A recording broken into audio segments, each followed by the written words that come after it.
Hello, என் பேர் சின்னசாமி. திருவண்ணாமலை மாவட்டம் தன்றாம்பட்டம் பக்கத்தில் கண்ணக்கந்தல் கிராமம்.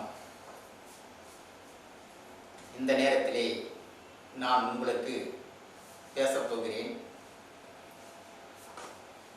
அந்த காலத்தில் எங்கள் அப்பா அம்மா வாழ்ந்ததுக்கும் இப்போ நான் வாழறதுக்கும் ஒரு வித்தியாசமாக இருக்குது.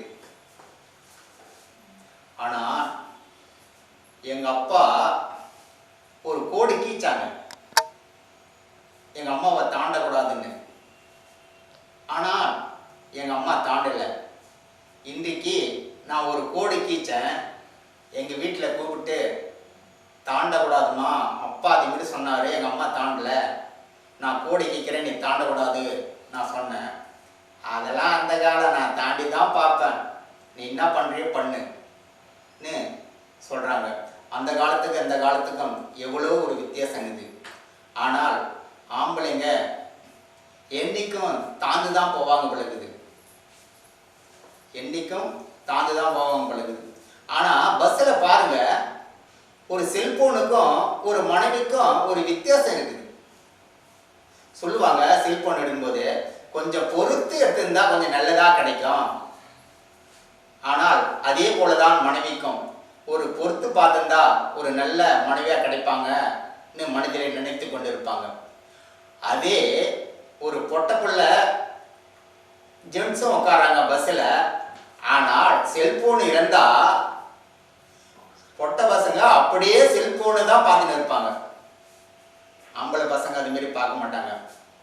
நான் பஸ்ஸில் ஏறினேன், ஒரு ஜென்ஸுக்கும் ஒரு லேடிஸு ஒரு பக்கம், ஜென்ஸு ஒரு பக்கம் உட்காருவாங்க. உட்காரும்போது ஒரு அம்மா ஒரு 8 மாதம் கர்ப்பமாகறவங்க பஸ்ஸில் ஏறினாங்க. ஒரே கூட்டமாக இருந்தது. கூட்டமாக இருக்கும்போது நடு சண்டரில் கூட்டமாக இருக்குது. இந்த சைடில் ஜென்ஸு, இந்த சைடில் லேடிஸ். நான் பக்கத்தில் தான் இருந்தேன்.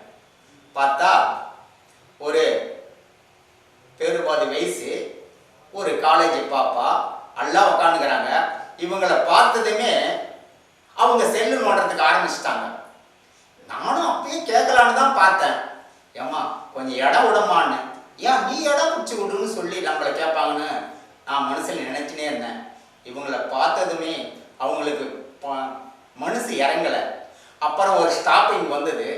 ஸ்டாப்பிங் வந்ததுமே அப்புறம் நடு சங்கலில் இருந்த கூட்டம் இறங்கிடுச்சு. அப்புறம் பார்த்தா ஜென்ஸு பக்கம் பார்த்தாங்க. இவங்களை பார்த்ததுமே ஒருத்தர், ஏம்மா நீ வந்து உக்காந்துங்கம்மான்னு சொல்லிட்டு அவர் ஏஞ்சினார். இந்த அம்மா போய் இன்னொருத்தர் உட்காந்துக்கிறாரு. அவர் உட்காந்து இருக்கும்போது இந்த அம்மா கொஞ்சம் பால் மாறினாங்க. அவரும் ஏஞ்சினார். அப்புறம் உட்காந்துட்டாங்க, உட்கார வச்சுட்டாங்க.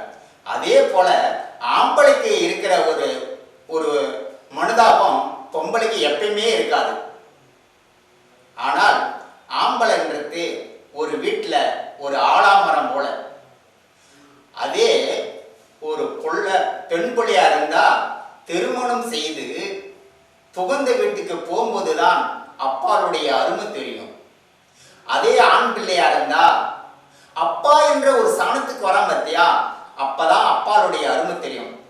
பசங்களுக்கு அப்பா ஒரு பாட்டு பாடுவாரு, பள்ளிக்கூடம் நான் போகும்போது பம்பரம்மா ஓடு வண்டா, வாதியாரே நான் பார்க்கலையே வணக்கம் சொல்லி நல்லா பாடு வண்டாம், நான் படிச்ச காலமெல்லாம் படிப்பையத்தான் பார்த்தண்டா, கணக்கு பாடம் தெரியாதே பரீட்சையில தோத்தண்டா, நான் படிச்ச காலமெல்லாம் படிப்பையத்தான் பார்த்தண்டா, கணக்கு பாடம் தெரியாதே பரீட்சையிலே தோத்தண்டா, நான் படிக்க நினைச்சதெல்லாம் நீ படிக்கணும், என்னுடைய கவலையெல்லாம் நீ போக்கணும், உங்களை பெற்றது சந்தோஷம், உங்களை பெற்றது சந்தோஷம், 2 சிங்கத்தை பெற்றது சந்தோஷம்,